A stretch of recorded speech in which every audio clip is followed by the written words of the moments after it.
Добро вечер од отвореното студио на телевизија Нова вечерва. Со мене Наум Стоилковски.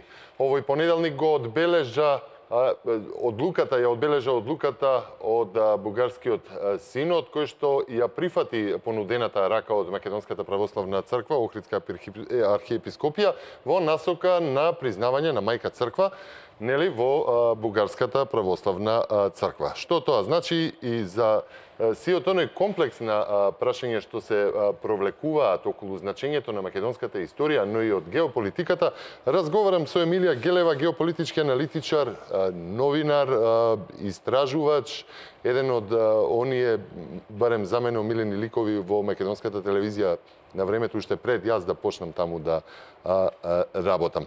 Вечерашнава дебата ја нарековме Damnatio Memoriae, или што треба тоа да заборавиме. Гелева, ви благодарам што се озвавте на мојата покана да бидете дел од вечерашново отворено студио. Добро вечер и јас ви благодарам што ме поканивте и што некако успеавме да го реализираме овој разговор, овој интервју. Би сакала да кажам, само да нагласам, дека вечерва се ова што ќе говорам, овие истражувања што јас ги спроведувам еден подолг период, и на кој што ме поттикна, да кажаме, на мојата проблематика со која што се занимавам, геополитиката, за која што сватив дека е стара колку што е стара и човечката цивилизација. Така да отидов малку подлабоко во историјата, па некои од тие согледувања сакам да бидат достапни и на македонската јавност, сега вака, а понатака и во некој друг формат. Значи, вечерва ќе говорам исклучително во мое лично име и во мојот личен капацитет како интелектуалец. Се што ќе кажам. Во подготовка на емисијата во оние наши разговори, од нив извадив едно парче за да ја најавам ова вечерашна емисија на социјалните мрежи. Напишав: во политиката и во геополитиката нема случајности. Овој Damnatio Memoriae или забрана за сеќавање по 2500 години повторно се воведува, некогаш тоа го воведувал Рим. Нели, според она што го разговаравме денес, тоа се наследниците на така наречените евроатлантски структури кои ја спроведуваат, како што тие мислат, последната акција за исчезнување и заборавање на се што подразбира Македонија. Овој договор, кој што овој не договор, него ова што вечер денеска се случи, ова признавање од Бугарската православна црква како мајка на Македонската православна црква, многумина го гледаат како дел од политичко, геостратешкиот комплекс на прашања кои што ги отвори Македонија во последниве неколку месеци, меѓу друго и како дел и последица на оној договор за добрососедство. Така треба да се гледа или да се гледа како чисто црквена политика? Не, без друго дека тоа е далеко само од црквена политика. Мислам, секому му е јасно дека со ова се овозможи да им стане реалност долговековниот сон на бугарите и на Бугарската православна црква. Нормално дека тие во никоја случајност не ќе отфрлеа ваквото барање од страна на Македонската православна црква. Меѓутоа, деновиве и покрај тоа што од наша страна се прават такви исчекори во однос и на црквата и воопшто на Бугарија како држава, за жал, во бугарската јавност слушаме прилично овака несоодветни коментари за тоа што е македонскиот јазик. Пред 2 дена слушнавме од некој виден новинар на бугарската телевизија, тој вели дека најверојатно Бугарската православна црква ќе одговори, нели, позитивно, и дека добро, вика, бидете си вие сега во овој период, бидете си македонци, а понатака ќе се навикнете од прилика да станете бугари. Што значи тоа забрана за сеќавање? Можеме ли натаму да... Има ли ова дел од тоа забрана за сеќавање, ако веќе вели... Па, на известен начин, индиректно, меѓутоа само сакам да кажам, од геополитички аспект, дека ова отвара многу сериозни прашања во самата православна екумена. Значи, ние за да влеземе во евхаристичко единство со другите православни цркви, треба да не признаат уште две цркви најмалку.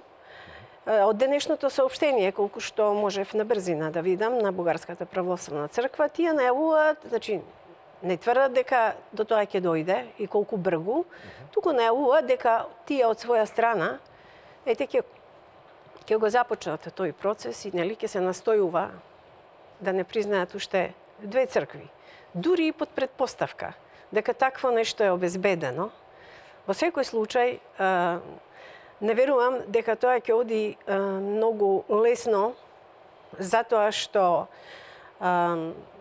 Вселенскиот патриарх Вартоломеј, кој што знаеме дека е близок до Ватикан, тој на извесен начин во голема мера ја поддржува политиката и барањата на Ватикан, во однос на тоа пред се како да се оствари тој екуменизам, тоа сплотување на православната и на католичката црква.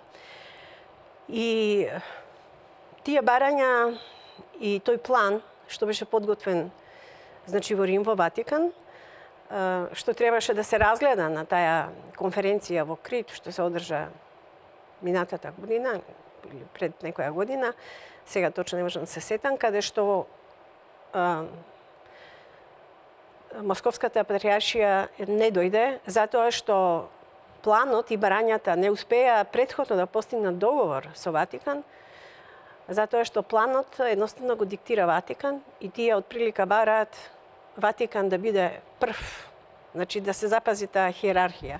Се разбира, има некои неприфатливи, но Цариградската патриаршија, особено кога била, како што е сега и во поново време, под грчка доминација, тие секогаш имале многу разбирање за ставовите на Ватикан.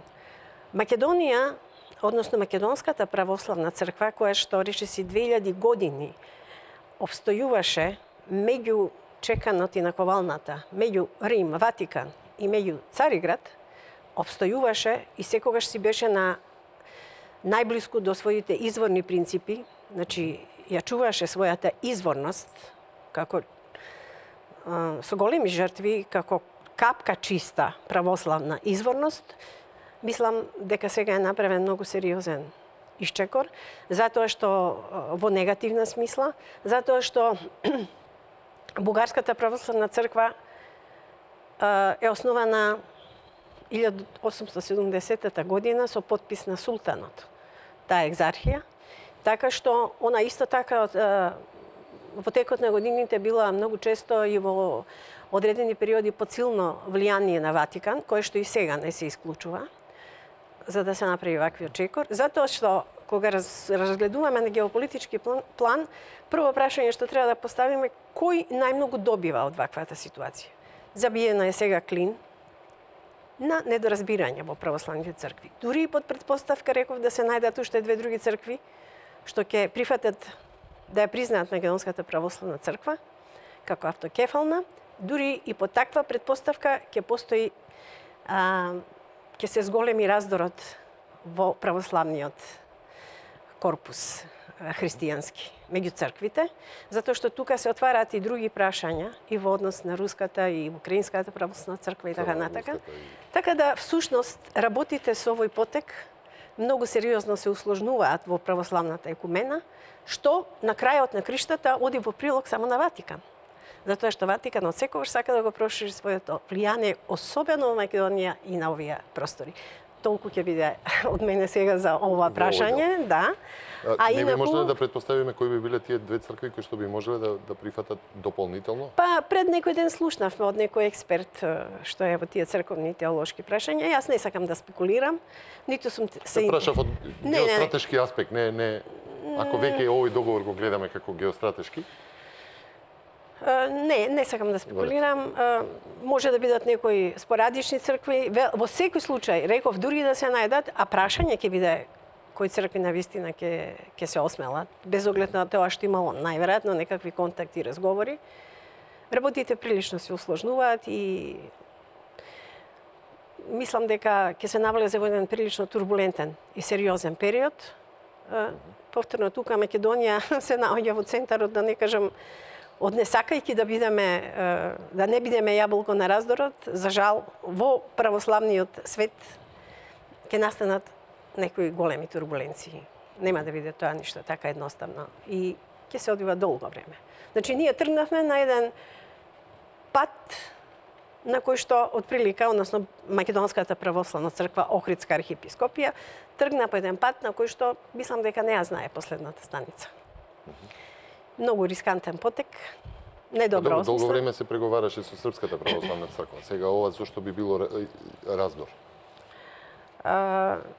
Ова е едно од прашањата во јавноста кој се поставува. Зошто? Па добро, меѓутоа со Српската православна црква не се постигна тие услови. Мислам дека Македонската православна црква не требаше ни таа авантура, ни со Српската, ни со Нишкиот договор, посебно не со Нишкиот договор.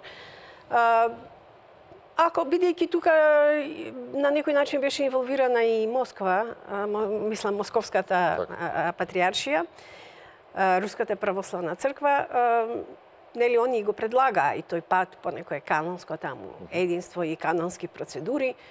Меѓутоа во суштина Македонската православна црква навистина не може јајцето да биде помало од кокошката, односно кокошката да биде постара од јајцето. Сепак во зачетокот на се јајцето Македонската православна црква е многу стара, најстара е од сите.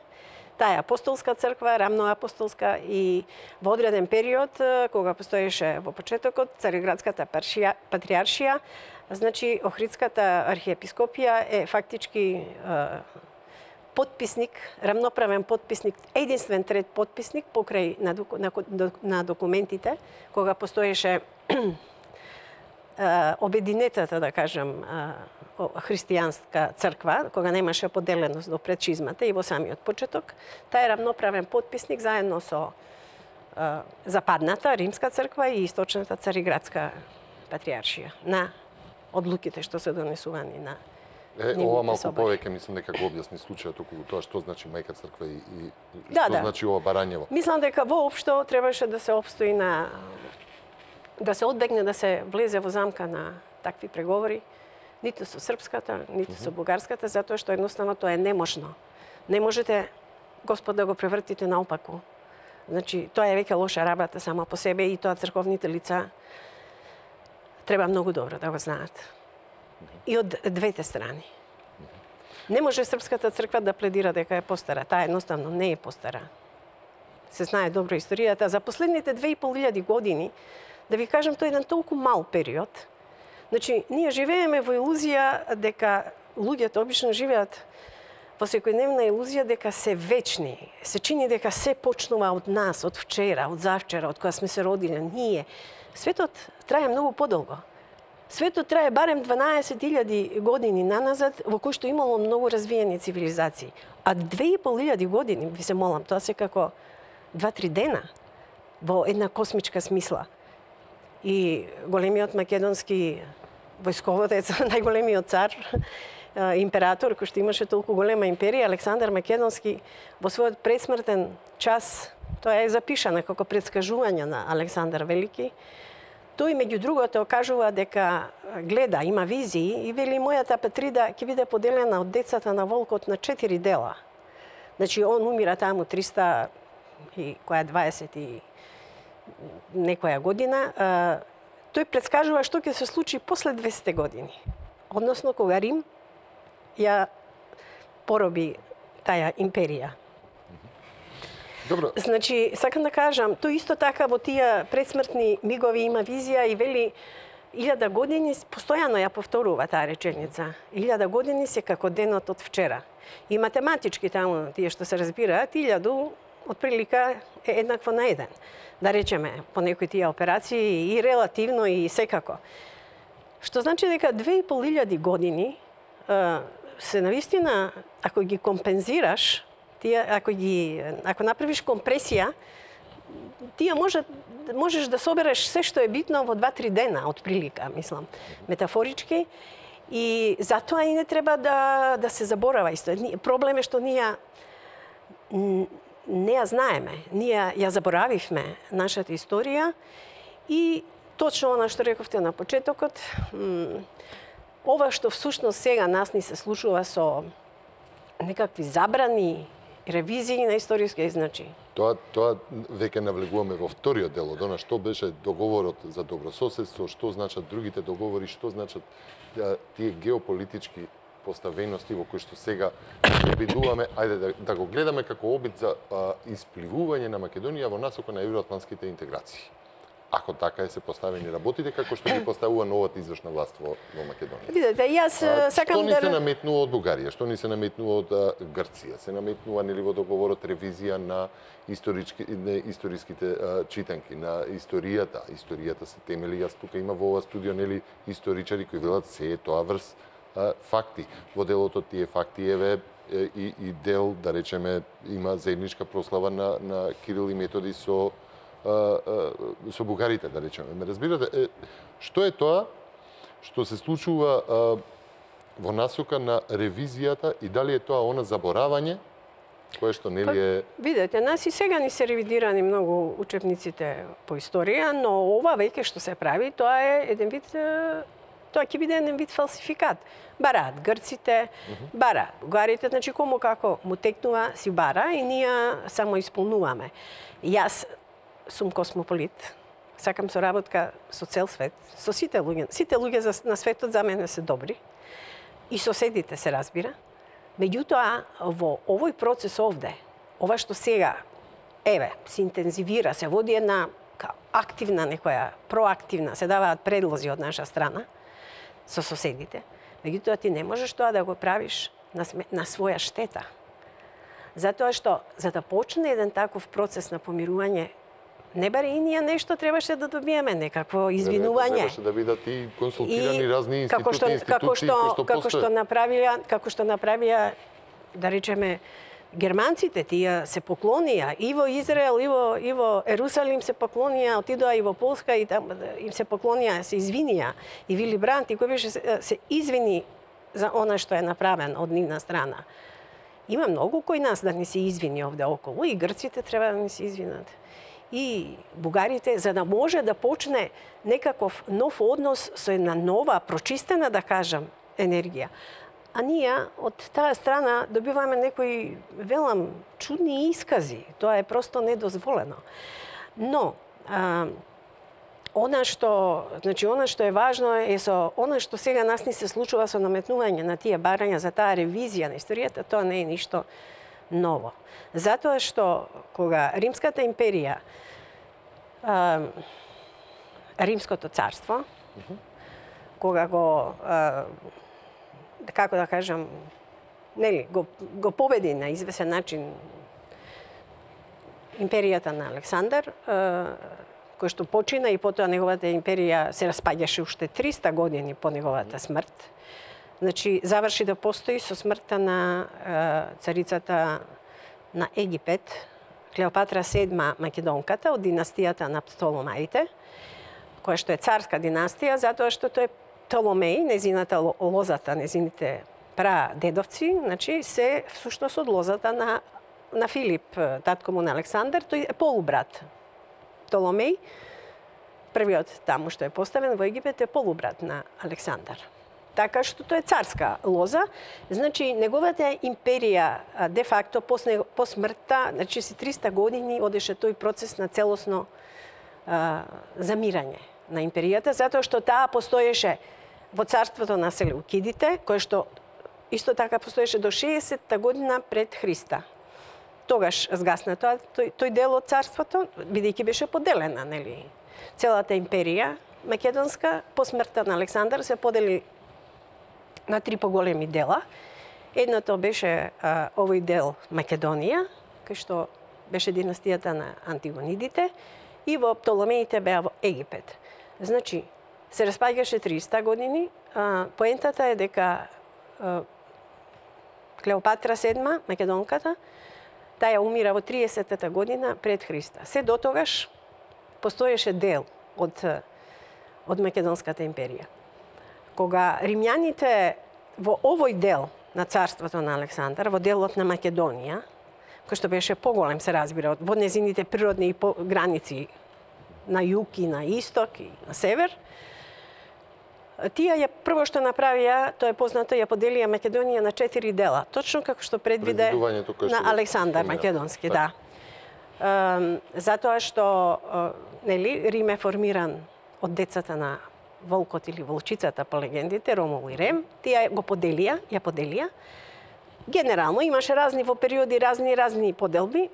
По поразот врз Персеј, последниот македонски цар овде, во 168 година пред нашата ера, значи, тие ја поделија Македонија на 4 дела и го спроведува и овде нивниот закон, што го има, меѓутоа прилично ригидно го има спроведувано, ова што го споменавте вие, damnatio memoriae.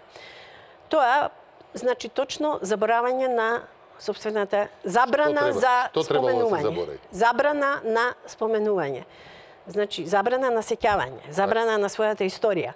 Да се заборави, било забрането, да се употребува воопшто зборот Александар и македонски, да се споменува Македонија, таа добива поинакви таму провинции, тие се поинаку наречени. Дури во една книга прочитав дека било забрането и мешање на луѓето од еден дел на Македонија во друг, склучување бракови. Значи, тоа всушност било навистина многу ригидни правила и било строго, многу строго казнувано. Настрана од тоа што по поразот на Персеј, римјаните овде, во овој дел, значи на Македонија, уништија се што може, вандализира сите надгорни, секаде каде што имало, значи, македонски надпис. Тие ги однесоа сите богатства од овде, огромен број на коли се однесени до Рим и го земаа Персеј, го однесоа во Рим и го ставија во Алба Фученс во заточеништво со неговата фамилија. Персеј, нашиот последен цар, таму и умира, во не до крај разјаснети околности. Постојат две линии на толкувања, што јас лично сум можела да ги разменам во разговор со италијански, да кажам, експерти, дури со човекот кој што е италијанец, кој што професор, кој што го има пронајдено гробот на Персеј и местото каде што бил заточен во Алба Фученс. Тоа е оставено на забот на времето, во тотален заборав, за жал. Нашиот последен македонски цар таму отиде, мислам дека беше 2011 година, ако не грешам, една општинска делегација од Битола и е поставена една мала плоча со името на цар Персеј, кога починал и кога е роден и кога починал, но се е оставена на тој чекор. Ништо повеќе не е направено. Значи тоа место е така, се уште оставено. Тоа е едно, сега вака да упаднам, тоа место се уште не е, нели, обседнато со грчки аспирации да обележат се што било. Па не, Персеј, тие не може да кажат дека е нивни во никој случај. И прва и последната битка на Персеј, колку што сум го слушала, колку што се сеќавам, нашиот археолог и голем стручњак, господинот Лилчич, он кажува дека да се одвива точно тука некаде над Прилеп, али кај Стибера, али така, мислам, се сеќавам дека сум гледала една негова документарна емисија, каде што сум го слушнала тоа.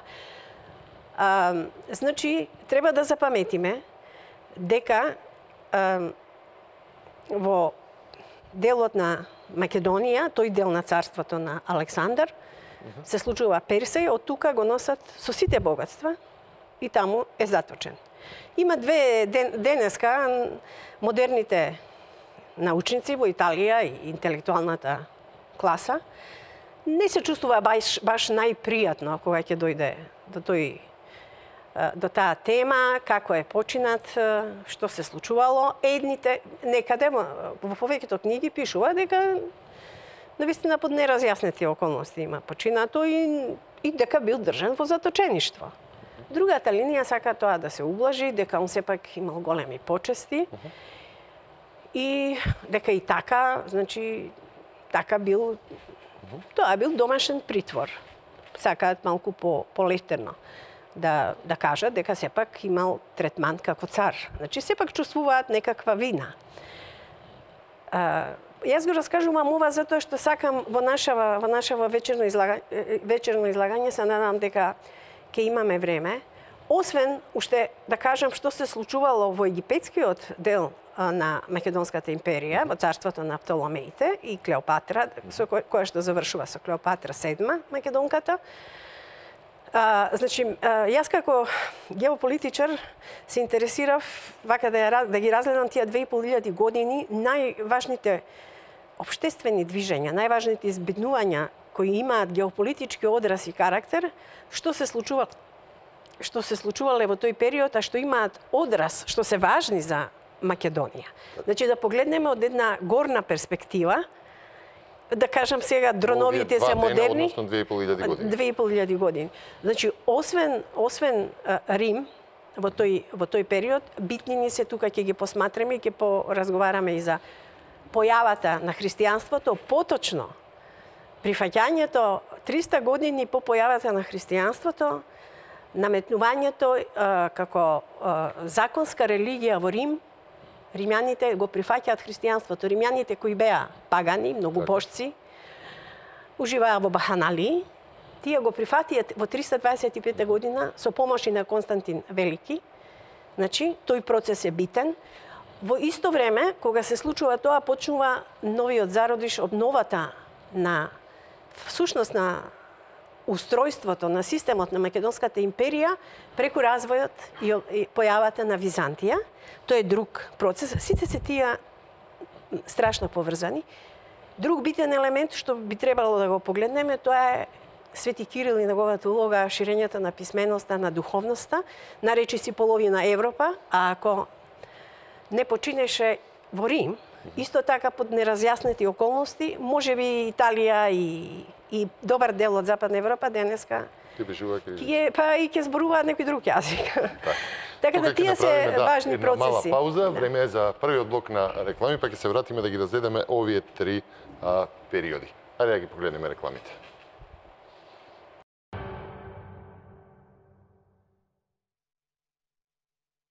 Дамнацио меморие или забрана за сеќавање? Дали барањата за ревизија на македонските историски читанки е всушност истиот закон кој што владеел пред 2500 години и бил воспоставен за да се забрани името и сеќавањето на Александар Македонски и што тоа била Македонската империја? Со мене во студиото Емилија Гелева продолжуваме да ја разлистуваме историјата, дали и што тоа македонците треба да заборават или воопшто да не знаат дека постоело или биле дел од нивните 2500 години или 2,5 дена, како што се толкува. Застанавме кај три важни точки. Првата, царството на Птоломеите, второ, Константин Велики и трето, значењето на Свети Кирил и ширењето на писменоста. Да, сакам да кажам со тоа, значи има уште неколку феномени кои што ќе влегуваат како важни во тој период.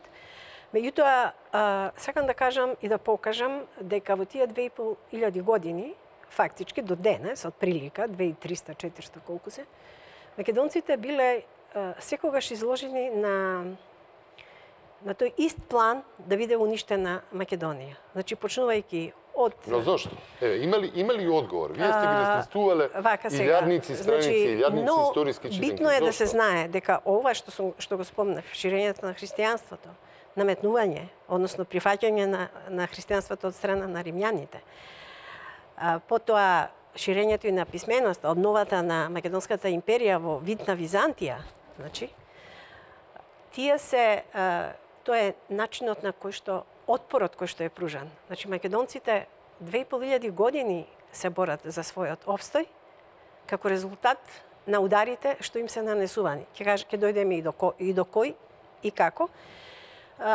Значи, моите истражувања, реков како геополитичар, прво, самото барање, едно упорно барање да македонците да си го смениме името, што доаѓа од страна на Грција, но секој знае дека зад Грција всушност стои атлантската, денешната евроатлантска или атлантистите, значи евроатлантска заедница или атлантистите.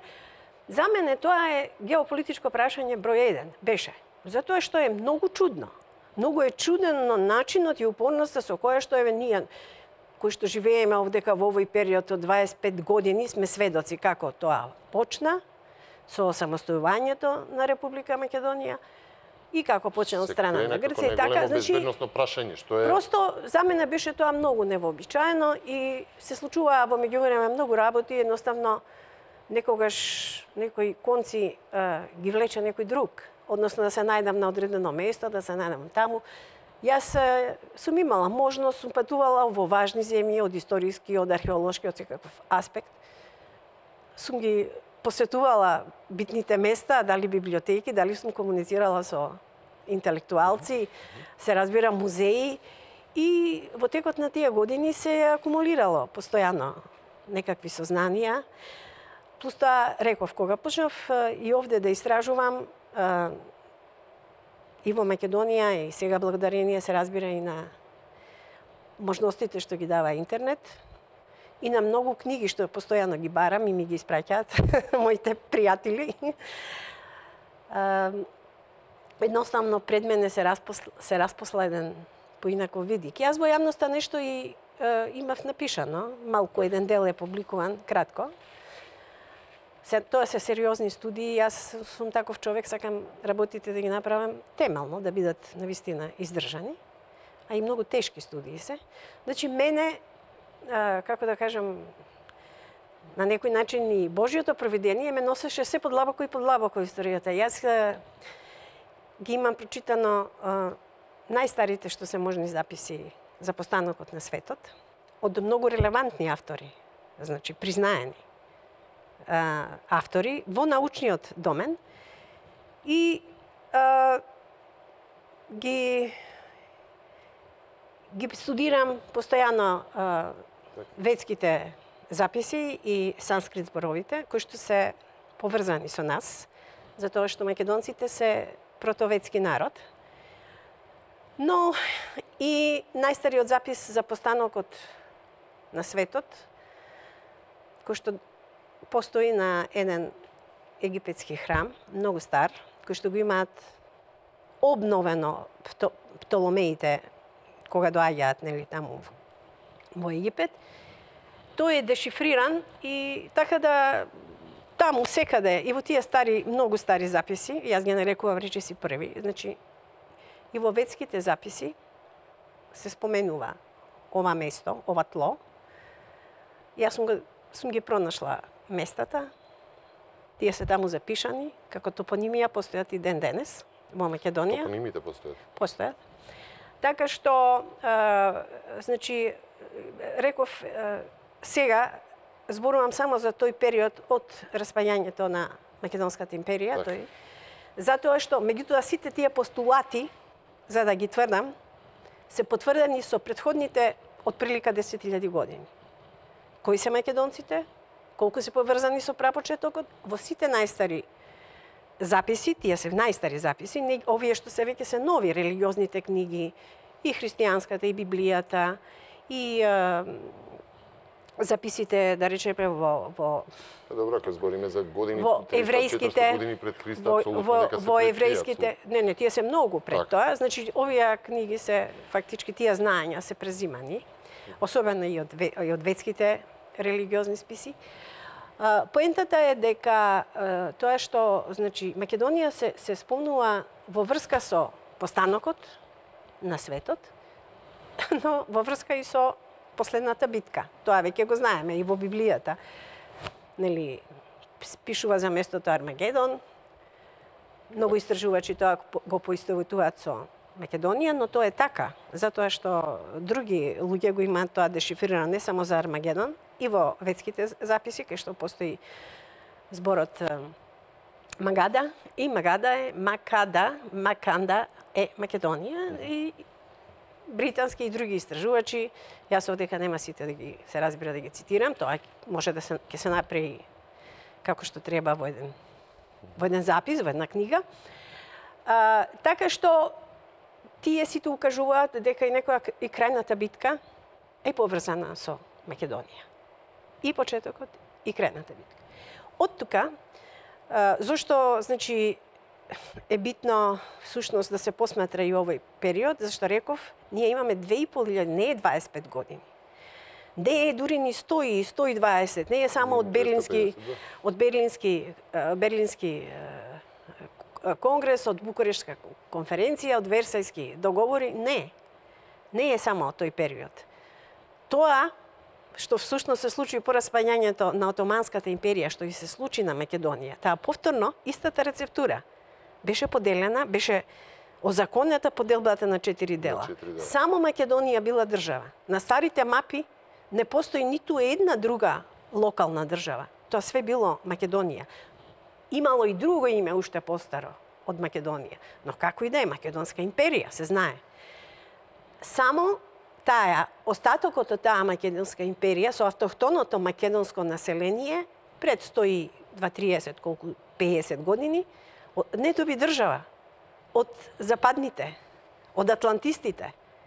Само Македонија од сите други, значи, само ние не добивме држава, не дека немавме интелектуално. Да, ова е автохтоно македонско население и прото македонско. Словен и Македон, тоа е совршено едно исто име, користено само од различни, да кажеме, од различни страни, можеби некој поинаку. Словен, според санскрит, вен, значи нешто што е главно. Словен значи од централното подрачје. Ние, како што кажам, ова парче земја, бидејќи веќе се знае кој е и што е според тие записи, ние сме централното подрачје за нив. И народот што живеел тука е словен од централното подрачје. Вен, па и денеска Вена се знае, некоја велиме на Вена и на магистрала, нешто што е важно, тоа е централното подрачје.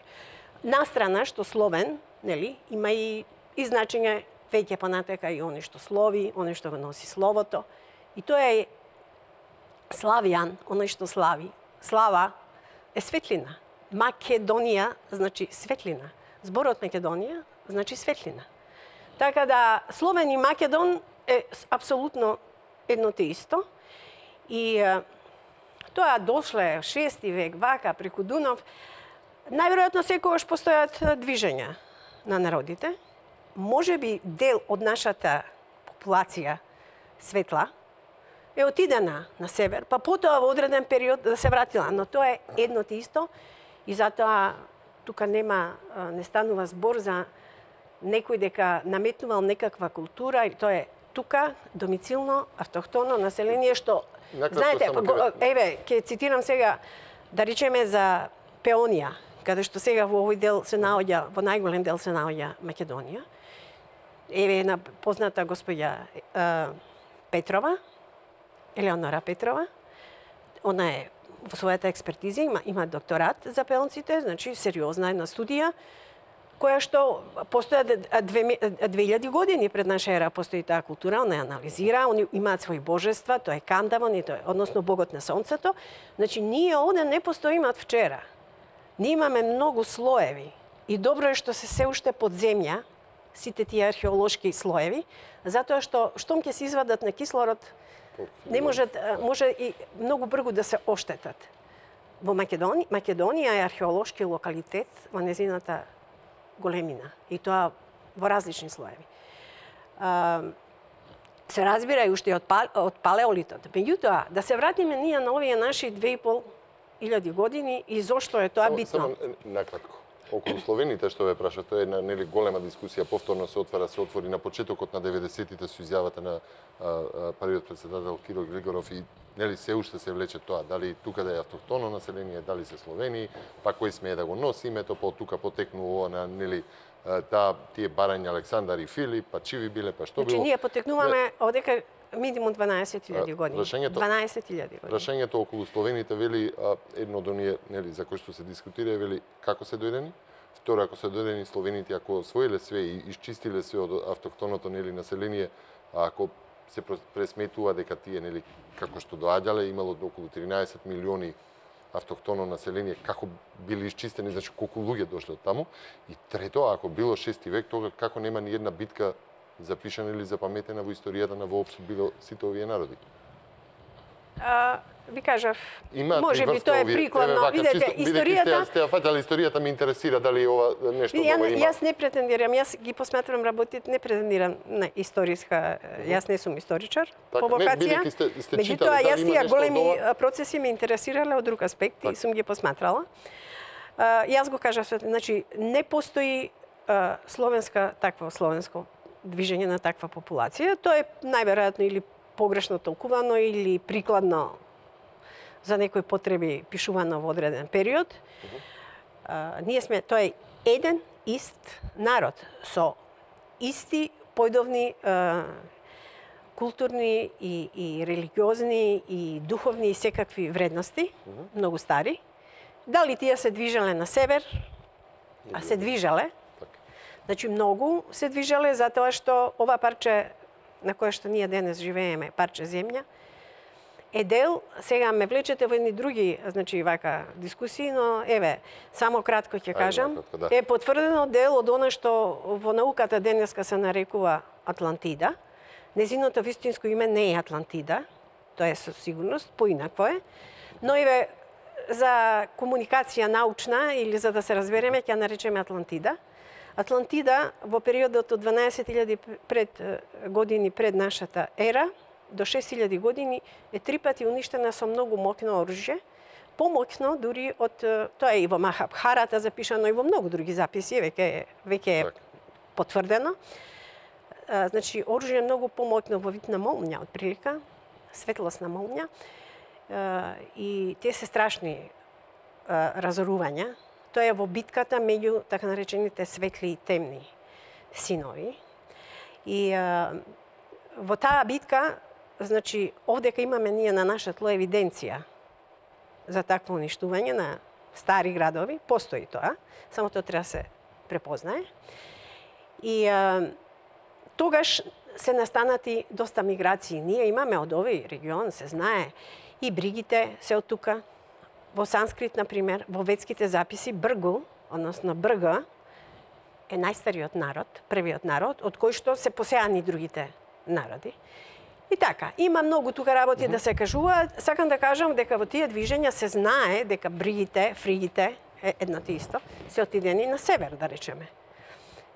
Така да има постојано од икс причини. Се отидени на север, 4000 години пред наша ера, пронајдени се книги таму, во Холандија, во Данска се пронајдени материјали за фригите. Значи, дали тие народи кои што фактички се движеле од тука, од ова централно подрачје, значи ја не велам само тука овој дел Тесна Македонија, тоа малку пошироко било тоа. Тие, иако овдека ги имаме сите тие племиња, сите тие народи. Тие се движени на север, на исток, по таквите катаклизми, за да се зачува знаењето овдека, што е дадено Божиото знаење.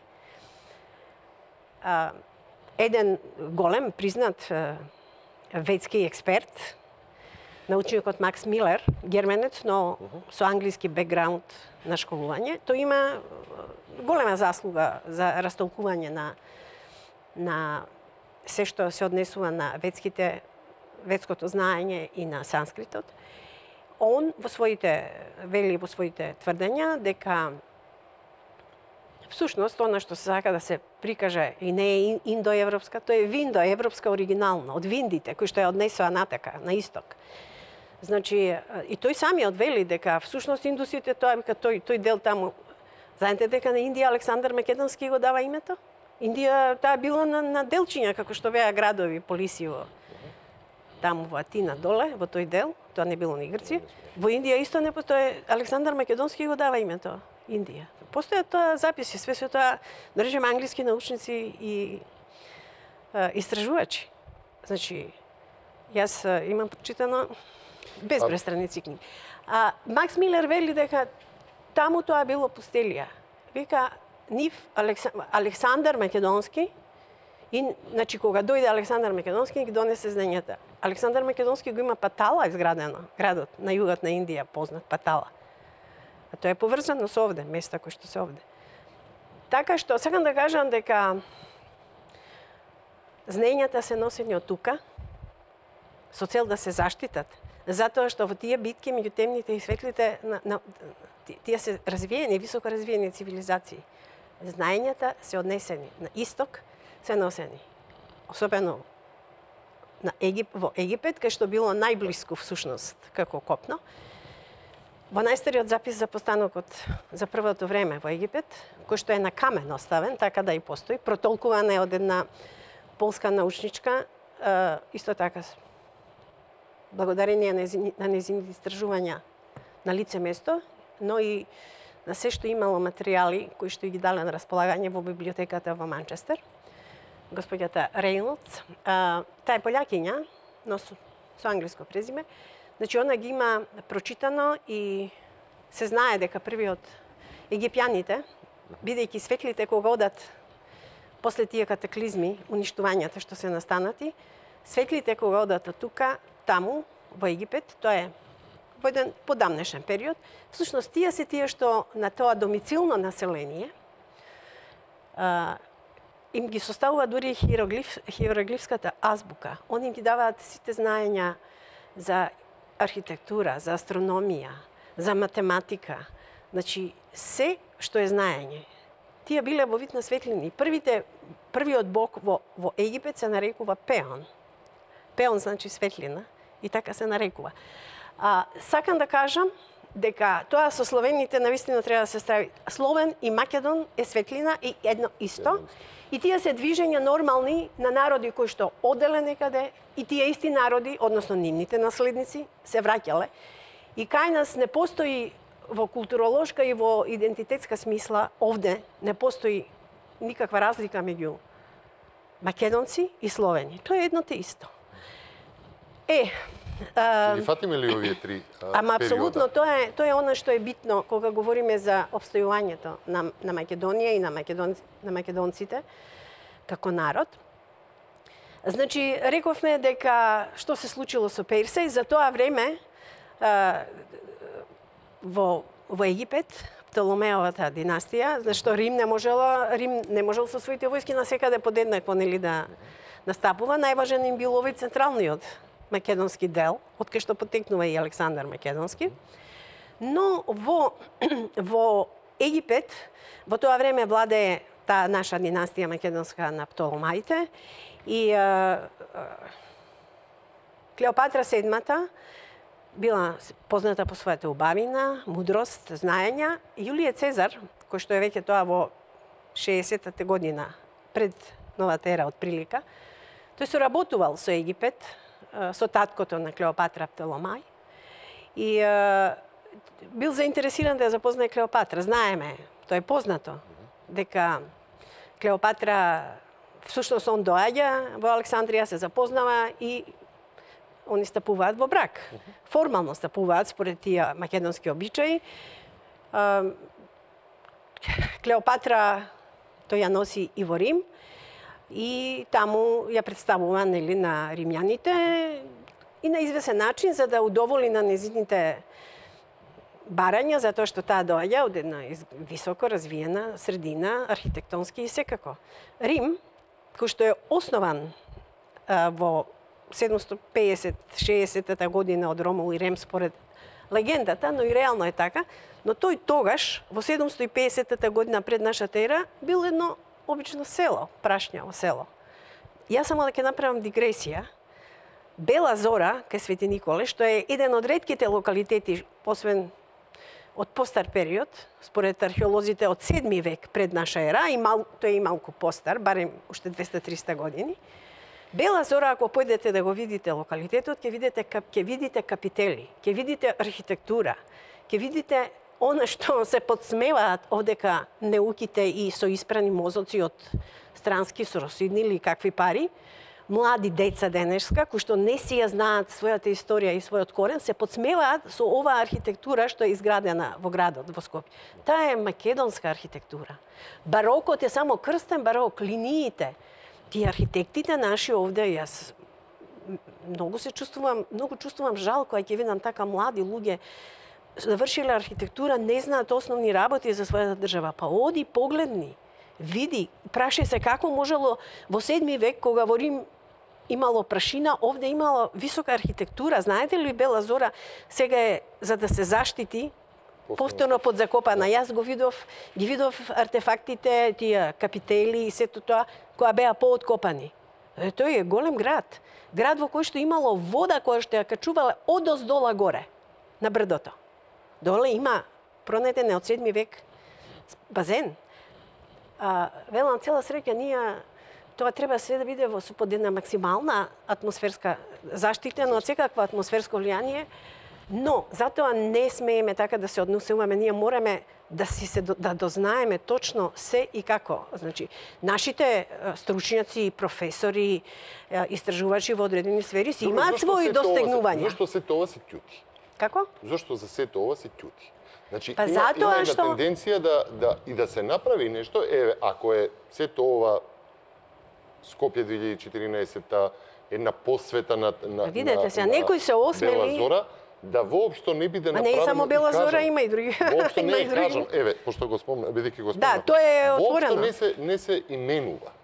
Значи, наум, како зошто? Па рековме, постои забрана за сеќавање. Значи, целта е на нашите непријатели. Па ако е забрана за сеќавање, зошто се целта на нашите непријатели. Како? Направен е споменик на Александар и се именува како воин на конј. Замислете, тука единствена грешка е што не се именува Александар Македонски, да мислам тоа. Се знае дека е тој. Така да. Замислете, некој се осмели да им се спротистави и да изгради, да ни врати малку меморијата. На тие што сакаат ке им ја врати. Ако се врати меморијата, зошто па не ги подседи? Него рекоа дека ова е барок и сега барокот дојде еден вид на исмејање. Барок вика, па велам, меѓутоа тие што измеваат и што дури го измеваат тој барок, добро треба да знаат. И Европа самата си признава, тие архитектонски линии се од македонците. Барок, крстен барок, таму може по некој шпански збор што значело школка со, не знам, внатре некој бисер или не е битно што. Како и да е, значи, едно е сигурно, овде имало висока цивилизација, ви кажа. Рим е изграден, дури почнал да се гради, дури кога Клеопатра VII доаѓа. Она му ја носи во Рим круната на Цезар.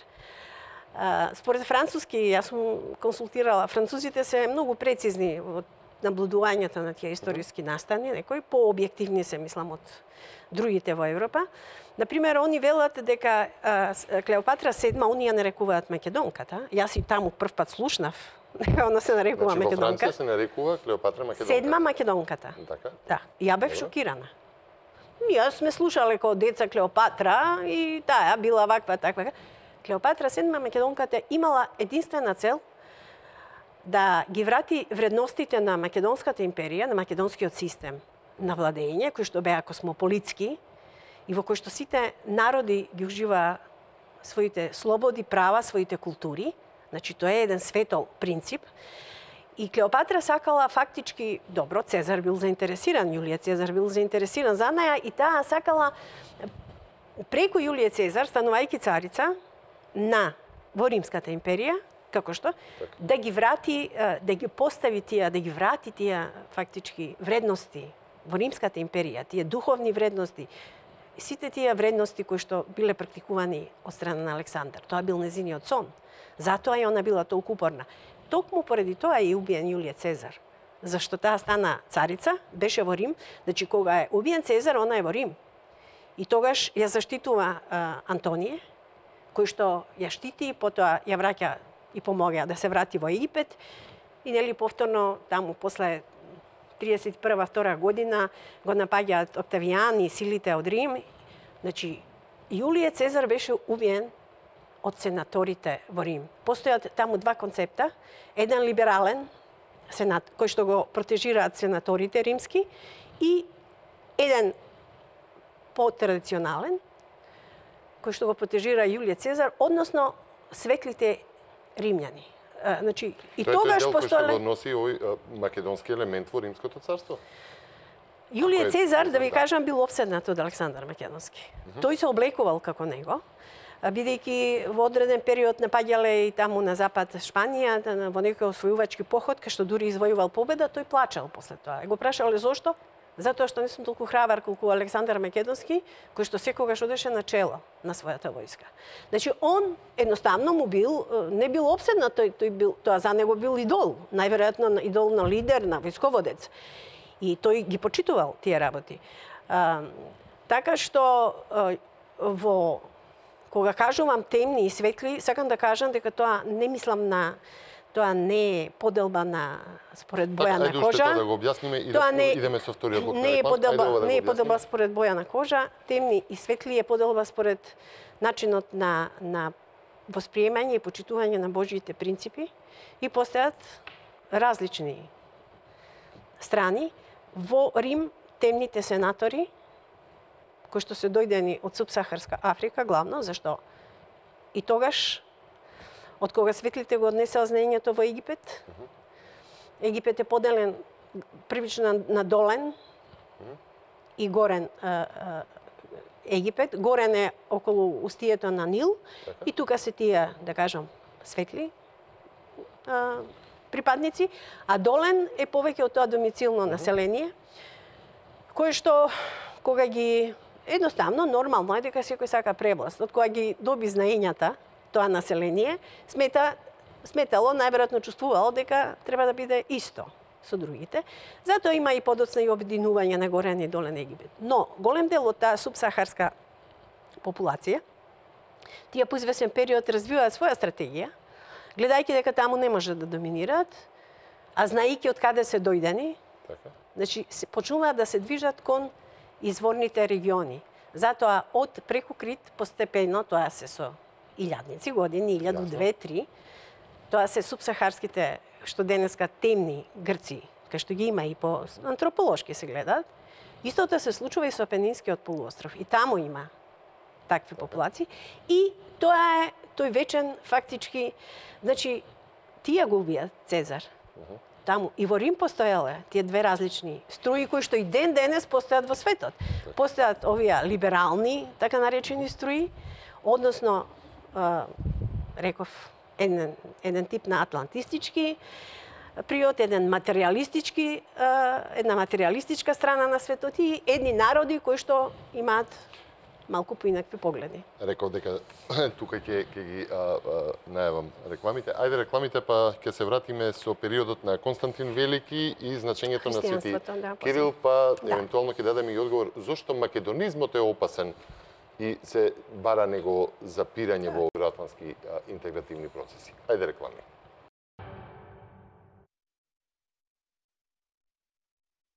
Дамнацио меморие. Но ние напротив се сеќаваме на она што наскоро би требало во целост да го заборавиме. Дури и оние што го знаат не би требало да го Не, напротив, тоа треба да влезе во една македонска доктрина и во една македонска стратегија за натамошно обстојување. Долго време се зборува за македонска стратегија која што никако да се воспостави. Тоа е многу лесно, само е потребна добра волја да се изработи и е редно. Најпосле има тука и платени за тоа, пред се и нашите академици се за тоа и платени и треба да го дадат својот предлог, а и да учествува и се разбира сета стручна јавност, каде што може да се помогне. Дочекаме таа стратегија. Останавме должни за уште два периоди, тоа е периодот на Константин Велики и периодот на ширењето на писменоста и значењето на Свети Кирил. Ако завршивме со периодот на Египет. Тоа е доволно да се свати, мислам, јас тука тоа го споменувам за да се свати дека постојат тие различни струи. Значи тоа не е од сега. Ова што постои поделба во светот, постои од тогаш и секогаш се тие спротивставени, насочени се против Македонија, посебно поради тоа што еве гледаме зошто. Значи од незината големина, не во територијална смисла, големина и сила и духовен потенцијал што и е даден. Тој е даден од Господа. Тоа не е земен од некого. Они сакаат да ни го земат. Затоа сакаат да не нема. И они тоа го спроведуваат 2500 години. Добро, рушат ли нечии митови, легенди за себе и само гледање ако Апсолутно. Они пишуваат поинаква лажна историја, затоа ги уништуваат со бомбардирање стари места, стари споменици, секаде каде што, за да може да се избришат тие материјални трагедии. Но да се вратиме, значи, Клеопатра VII умира 30-та година пред Христа. Она е важна за нас, затоа што всушност со незиното обстојување и незиниот план Она го продолжува животот на Македонската империја и дава простор, значи да се создаде христијанството. Христијанството е протомакедонска религија, таа е ветска. Сите религии, посебно христијанството како прва, имаат своја база во ветските религиозни божји принципи. Значи, Клеопатра, велам, од тој аспект е витна, затоа што во тој период, додека се уште таму се одвиваат тие работи, овде во Македонија, рековме, народот е многу под пресија голема, нели, со тие правила на забрани и така натака. Имало периоди кога тоа попуштало малце, но како и да е, од 168 година пред Христа, со поразот на Персеј, значи уште 160 години, но народот, бидејќи бил изложен на таква пресија, македонскиот народ што прави? Тој ги учи на памет, ги собира сите песни, затоа кај нас легендите, песните, ние го имаме тоа во кодот, со генерации. За Александар Македонски. Се што е поврзано со тие значајни моменти од историјата, народот го собира, дури и предмети важни што се, значи не од материјален аспект, да се поседуваат, да се имаат, за да сведочат за нашето славно минато. И тоа македонците, видите, има тој познат систем кај нас македонски, се пренесува од татко на син, од дедо на внук. Кај нас е поважен зборот, отколку книгата, записот, пишаниот. Појаке, што се покажува, тоа е правило и во Веда, и во ведските знаења, исто. Така се пренесуваат и таму знаењата. Најбитен е изговорот на зборот, не записот. Фреквенцијата се пренесува, вистинското значење и поим се пренесува со говорот. Значи, македонците уште тогаш почнуваат, го прават така да се зачуваат. Затоа ние ги паметиме, само ние, македонци, ги паметиме тие. Знаете, има стари записи, стари тоа ги нарекуваат, тоа не се легенди. За песни за Александар од колено на колено што се пренесувани. Зошто е он толку јако втиснат во нашата меморија? Не само тоа, да не говорам за ората, да не говорам за се што е народно творештво. Затоа тука, во тој отпор македонски, се раѓа и еден бунт, и еден отпор, и постепено се раѓа тој еден концепт. Значи, кога го посматраме христијанството од еден геополитички аспект, тоа, рековме, во геополитиката нема спонтанност. Ние на општествено движење не се тие спонтани процеси. Тоа се големи движења, тоа се планови. Значи, се раѓа христијанството, православното христијанство, знаеме какво е местото и улогата на Македонија во тоа православие, почнувајќи од тоа што реков, тие принципи што се православни се протомакедонски и плюс тоа Македонија веќе и формално е спомената 28 или 38 ли пати во Библијата, значи во Стариот Завет се споменува.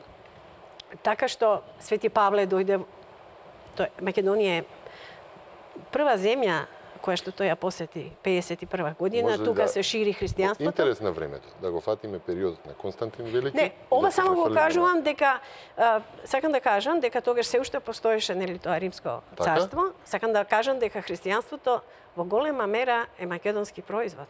Без оглед на тоа како и што се толкува, имам зошто тоа го кажувам. Сега тоа немаме време тука да го разговараме.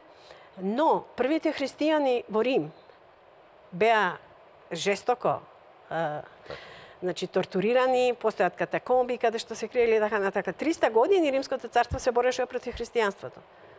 Накрај сватија дека не можат да го исконтролираат тој процес. И што направија? Да, во 325 година донесен е закон каде што христијанството во Рим, Константин Велики го донесе, христијанството во Рим стана официјална религија. Константин Велики е роден во близината на Ниш. Во Енциклопедија Британика, во незиното 14-то англиско издание, стои дека Константин Велики, меѓу другото, го обновил Цариград, законот го озаконил христијанството во Рим и така натака, официјална религија, и вика го формираше македонизмот. Значи во Британика пишува, значи он мора да бил македонец штом го зачнал македонизмот. Така стои. Значи, ако идеме историскиот Клеопатра, седма следниот Константин Велики е многу важен затоа што тој сонуваше, нели, на сон му се јави крст, па мајка му одеше ваму таму наоѓаше гробот, и местото на распнување на Исус Христос и така натака.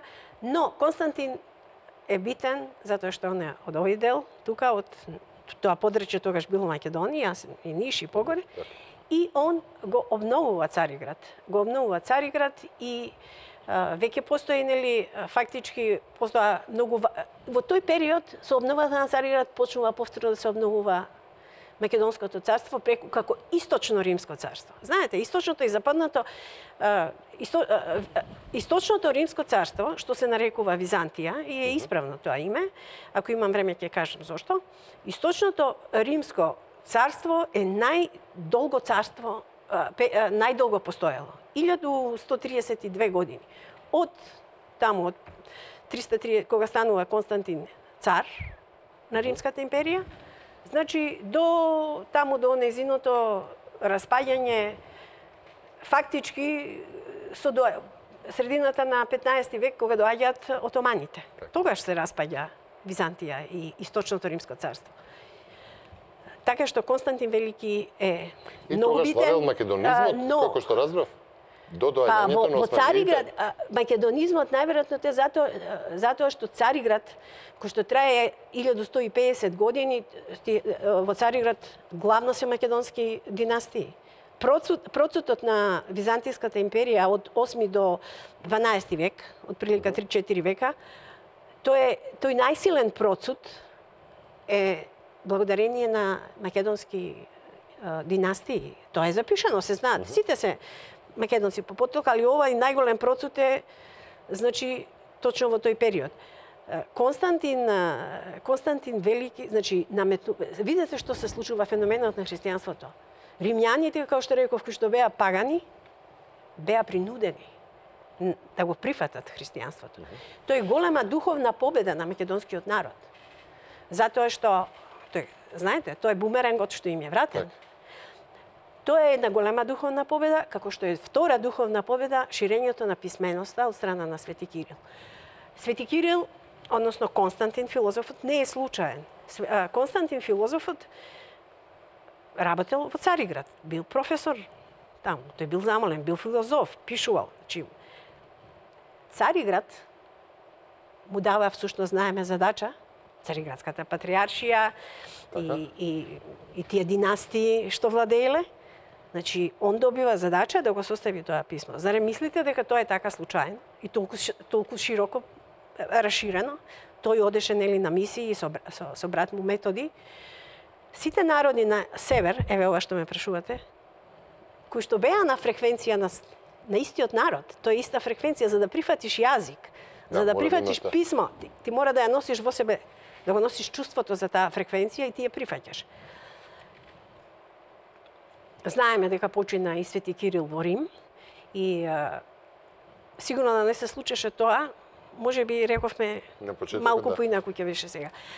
Свети Кирил, ова е многу важно. Мислам, најважно нешто. Тој е многу голем светител, со многу голема мок и неговото име, ќе кажам точно што значи, Кирил. Немојте да заборавите, тој е погребан во црквата Сан Клементе во близината на Колосеум во Рим. Таму почиваат неговите мошти. Деновиве бев шокирана. Јас сум била 2 пати таму. Сум била на денот на прославата, на чествувањето на 24 мај. Тогаш е запалено и помина, светлата се запалени, доаѓаат наши делегации, славим таму. Молебени, слова читаме. И поминаа години, јас во сон добив порека дека тоа е уствари подрум. Значи, можете да замислите, затоа што кога е запалено светло, не можеш тоа да го реализираш. Тоа е подрум. Нашиот Свети Кирил е погребан во подрум. Неговите мошти се во подрум, во едно ќоше. Она што беше за мене шокантно минатата недела, ја препрочитував книгата на доктор Петар Поповски за нашата црковна дипломатија. Тој е извонреден, мислам, еден меѓу најголемите експерти за црковните прашања овде. И таму прочитав дека Свети Кирил во Рим бил во времето на папата Адриан II. Според записот на папата Адриан II, тој кажува како кога починал, почести му се дани и вика Свети Кирил е закопан десно од олтарот во Сан Клементе на барање на брат му Методи, зашто инаку Римската црква сакала да го закопа Свети Кирил односно папата Адриан II во Свети Петар, по базиликата Свети Петар. Но еве Методи сакал да биде тоа во Сан Клементе и пишува во записот, цитиране, дека е закопан десно од олтарот. Сега, како десно од олтарот кога е во подрум? Тој е во подрум и тој подрум е цела година без светло. Тоа е закопан во ќоша. Можеме да го толкуваме? Јас се консултирав веднаш со доктор Петар Поповски. Вели, тоа е официјално. Викам, дали имаш сознанија за нешто друго? Кога е преместен? Па не, тој е преместен. Затоа што и со Ватикан, и тие папи кога се минували, тие доаѓаат од различни страни. Светли, темни, такви инициацијски, контраинициацијски. Во секој случај, што значи тоа што нашиот Свети Кирил е ставен во подрум, во ќош, темен и ладен? Кирил. Тој е Кирило. Кирило е Сирило. Сирило на латински е петел. Петел е символот на будење на Хермес. Она што во западната лексика се нарекува петелот е поврзан е символ на светлината. Кој не буди наутро кога доаѓа светлината? Хермес не буди според западната лексика, тој не е баш само наш збор, друг збор има, но Сирило, тоа значи Свети Кирил. Името Свети Кирил е Хермес, македонскиот дух на светлината. Составање во подрум, тој дух символично, езотериски е ставен долу во темнина. И покрај тоа, неговата благодат е многу голема. И македонскиот народ треба да знае дека благодата на такви големи светители се уште трае над Македонија. Значи, ние не сме, мораме да го сватиме тој космички процес на постоење и на движење на животот. И кога јас го раскажувам ова за Македонија, затоа што реков, тоа е отпор и тоа е постојана наша борба за обстојување. Имало многу мудри луѓе со многу знаења и знаеле точно што прават. Само патем ќе кажам кратко дека единствено Александар Македонски кога појде на походот во Египет, тамошното високо свештенство го однесе во гробницата на Озирис, на Тот, кај што беа сочувани тие Божји записи, тоа Божјо знаење. Му се дадени 3000 свитоци со 30.000 записи од прилика. Тие материјали се донесени тука. Кога Медичи, овој италијанскиот средновековен богаташ, сакаше да ги прочита тие списи, тој испрати своји луѓе, испрати конкретно еден монах, тоа се цитати од исто конкретни книги и автори, и тие списи се пронајдени овде во Македонија, се смета во околината на Охрид. И други стари списи се пронајдени тука во Македонија. И тие. Значи, сакам да кажам дека треба да имаме на ум дека и Персеј и Свети Кирил се наоѓаат во Италија. Така. Значи, јас не говорам во Италија, тоа било тогаш Рим, се разбира. Так. И Александар Македонски и Исус Христос, нивните места не ги знаеме каде се погребани, затоа што Александар Македонски навистина е на нивото на едно божество и така е третиран во некои дури доста стари книги и религиозни. Тоа треба да се има на ум. Темните секогаш ги го враќале ударот, они се свестиле што какви се тие проекти и кога почнало и христијанството, они преземаат контраудари. Тука е и формирањето на царството на Самуил, затоа што на тој начин фактички Цариград и Византија биле на постојани удари и на слабење. Тука е движењето на богомилите, крстоносните војни кои го опустошија Цариград, тоа се све нивни проекти, како контраудар за уништување на источното, односно Македонското царство. Добро, ако сега минуваме низ еден таков период, меѓутоа многу накратко имаме уште само некои 30 секунди, мислам дека го пробивме терминот, што би им препорачале на нашиве политичари, знаејќи ги и овие работи кои што можеби и излегуваат од... Прво, како што гледаме од сето ова, секогаш има космичка некаква интервенција и на нашите во навод непријатели, оние што сакаат Македонија да ја избришат денес, сите знаеме кои се тоа во современиот свет, не треба да заборават, затоа они бараат од нас ние да се самоукинеме.